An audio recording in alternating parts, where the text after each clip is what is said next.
Apa makna dari alif lam mim, ha mim, alif lam ra dan seterusnya? Apakah itu singkatan?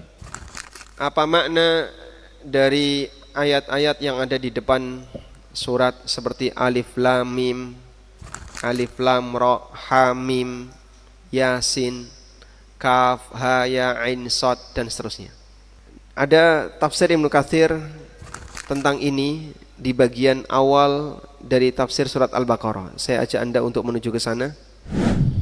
Al-Hafidz Ibnu Katsir rahimahullah menjelaskan tentang status dari alif lam mim dan yang lainnya.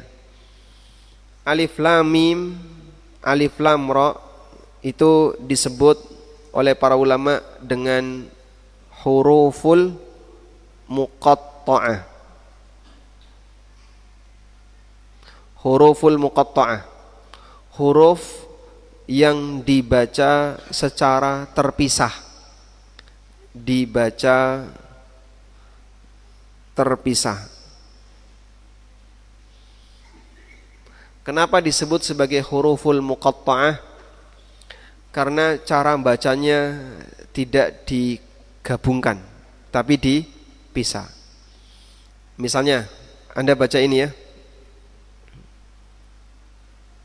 Wal, bacanya wal asri.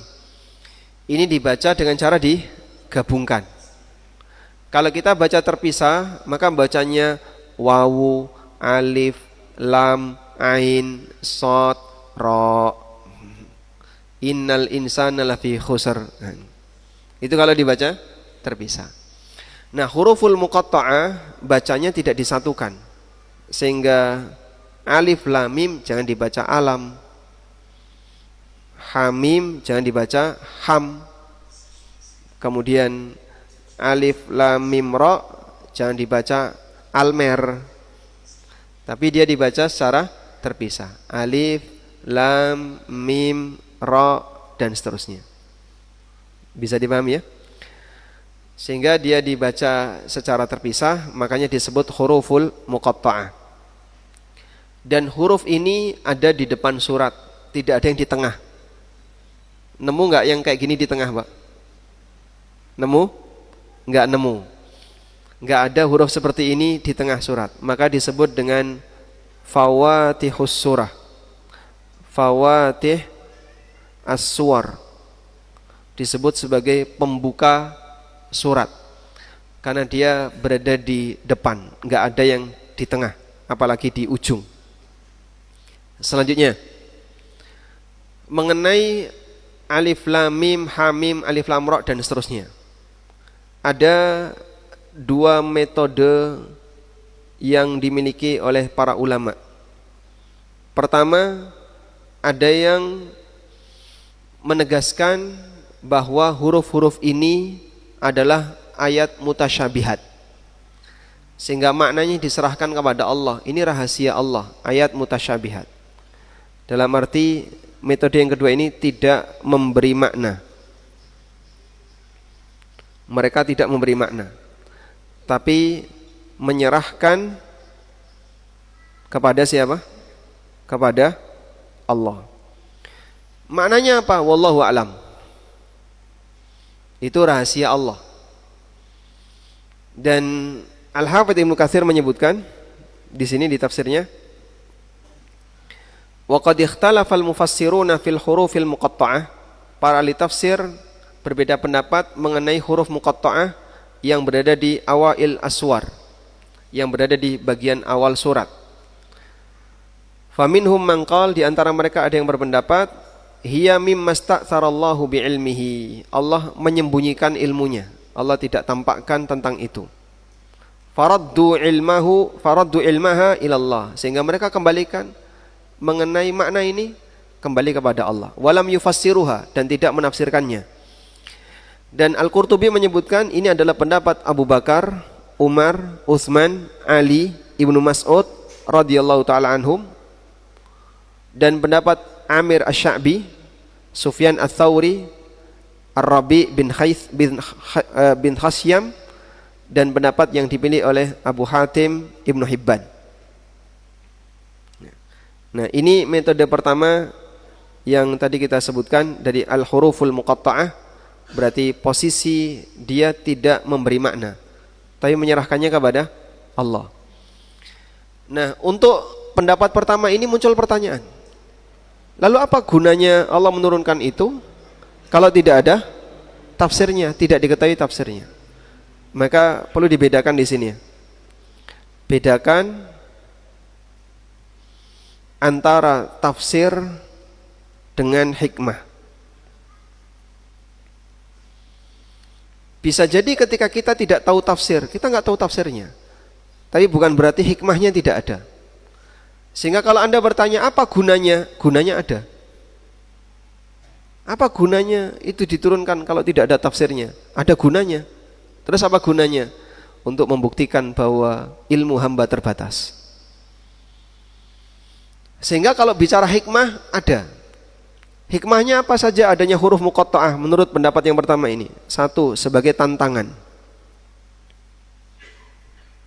Tantangan bagi siapa? Orang musyrikin. Al-Quran yang diturunkan oleh Allah kepada Muhammad itu menggunakan huruf seperti yang kalian kenal. Ada enggak di Al-Quran huruf hijaiyah yang baru, yang tidak dimiliki oleh orang Arab? Enggak ada. Hurufnya sama seperti huruf yang kalian kenal. Maka kalian jangan menyangka Quran kenapa begitu indah? Oh, ada huruf baru yang tidak kami kenal. Enggak ada. Huruf Quran ya alif, lam, mim, ra, ha, mim, kaf, ha, ya, ain, shad yang kalian kenal. Sehingga kalian sudah kenal huruf-huruf itu, sekarang susun huruf itu untuk bisa menjadi seperti Quran. Bisa? Enggak bisa. Tidak ada huruf baru dalam Al-Quran. Hurufnya sama sebagaimana yang kalian kenal.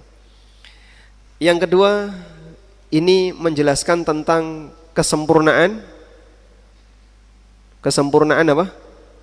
Ilmu Allah.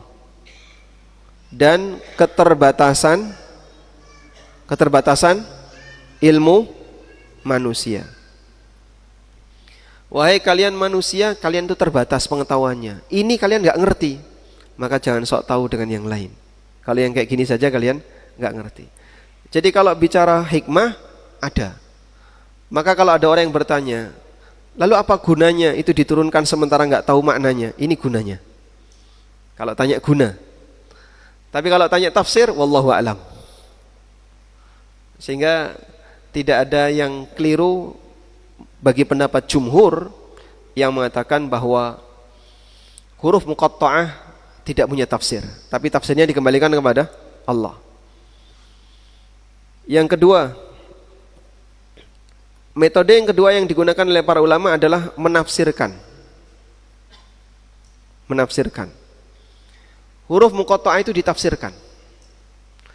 Dan tafsirnya di sini sifatnya ijtihadi, karena tidak ada riwayat dari Nabi SAW yang menjelaskan hal itu. Sekarang kita lihat keterangan Ibnu Katsir. Wa minhum man fassaraha, dan di antara mereka ada yang menafsirkan huruf muqatta'ah. Wa ikhtalafa haula'i fi ma'naha. Namun pendapat yang menafsirkan ini pun mereka berbeda pendapat. Terus tafsirnya apa? Mereka berbeda pendapat. Nah, dari sekian banyak tafsir itu ada beragam tafsir yang disampaikan oleh sebagian ulama. Dan ini merupakan pendapat Zaid bin Aslam, juga pendapat yang diriwayatkan dari Ibnu Abbas. Kalau yang pertama tadi kan pendapat 4 Khulafaur Rasyidin dan Ibnu Mas'ud. Yang ini pendapat Ibnu Abbas di kalangan sahabat dan pendapatnya Zaid bin Aslam. Dan beberapa ulama yang lainnya yang mereka menafsirkan huruf muqatta'ah. Nah, saat mereka menafsirkan karena sifatnya ijtihadi, terjadi beda pendapat. Ada yang menyebut itu adalah nama-nama Allah. Itu singkatan nama-nama Allah. Ada yang mengatakan itu nama-nama Al-Quran. Ada yang menjelaskan A itu Allah, Lam, Malaikat, Mim, Muhammad. Ada yang menyebutkan A itu apa. Jadi sifatnya dibuat apa? Singkatan. Dan ini semuanya sifatnya ijtihadi. Artinya tidak ada nas dari dalil yang menyebutkan akan hal itu. Dan dua-duanya pendapat yang muktabar, baik pendapat pertama maupun yang kedua. Namun wallahu alam, secara pribadi saya lebih cenderung pendapat yang pertama.